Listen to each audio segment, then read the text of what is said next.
کہ ہندو بھی ہر طرح کے ہوتے ہیں، لیکن یہ گڑبڑ قسم کے ہندو تھے، فسادی۔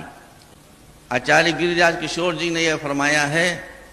کہ جو باتیں گیتا میں قابل اعتراض ہیں اسے نکال دیا جائے، اور جو باتیں قرآن مجید میں قابل اعتراض ہیں اسے نکال دیا جائے،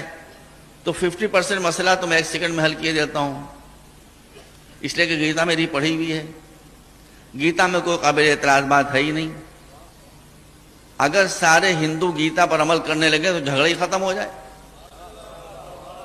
اس لیے کہ گیتا میں آپ میرے پر یقین رکھیں، اور جو ہمارے ہندو بھائی سن رہے ہیں وہ گیتا کا ادھین کریں، پڑھ لیں گیتا کو، میں غلط تھوڑی کہہ رہا ہوں، گیتا میری پڑھی ہوئی کتاب ہے۔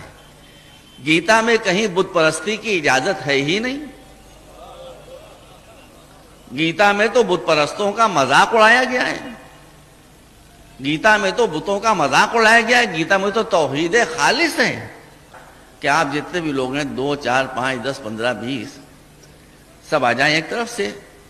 اور مسلمانوں کی طرف سے میں اکیلا آ جاؤں گا، میں کافی ہوں، حالانکہ میں جاہل آدمی ہوں، لیکن میں آپ کو سمجھا دینے کے لیے کافی ہوں، میں اکیلا آ جاؤں گا، ایک طرف آپ لوگ بیٹھ جائیے 2 4 5 10 جتنے بھی ہیں، ایک طرف میں اکیلا بیٹھ جاؤں گا،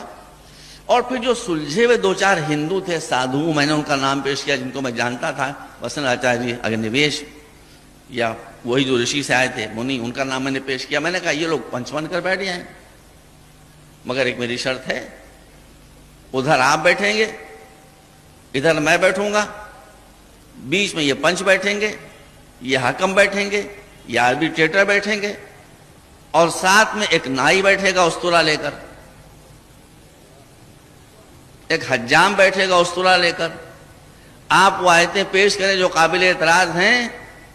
میں اس کی وضاحت آپ کے سامنے کروں گا کہ یہ قرآن کی باتیں قابل اعتراض نہیں، آپ کی فکر ٹیڑھی ہے، جو آپ ان آیتوں کا صحیح مطلب سمجھ نہیں پا رہے ہیں۔ اگر میرے دلائل کے بعد، جو استدلال و آرگومنٹ کے بعد ان ہندو سادھوؤں نے کہہ دیا کہ مولانا آپ فیل ہو گئے، آپ ثابت نہیں کر سکے، تو میں سر جھکا دوں گا اس باربر کے سامنے، اس حجام کے سامنے، اور میں کہوں گا میرا سر مونڈ دو اور چوٹی چھوڑ دو، میں جے شری رام کہہ کے کھڑا ہو جاؤں گا۔ لیکن اگر میں نے ثابت کر دیا کہ آپ کی سمجھ کی غلطی ہے، اور قرآن میں کوئی ایسی تعلیم نہیں ہے جو انسانیت کے اصولوں سے ٹکراتی ہو، تو پھر وہی اس طرح کہیں اور چلے گا، اور وہیں آپ کی مسلمانیاں ہوں گی، وہیں آپ کے ختنے ہوں گے۔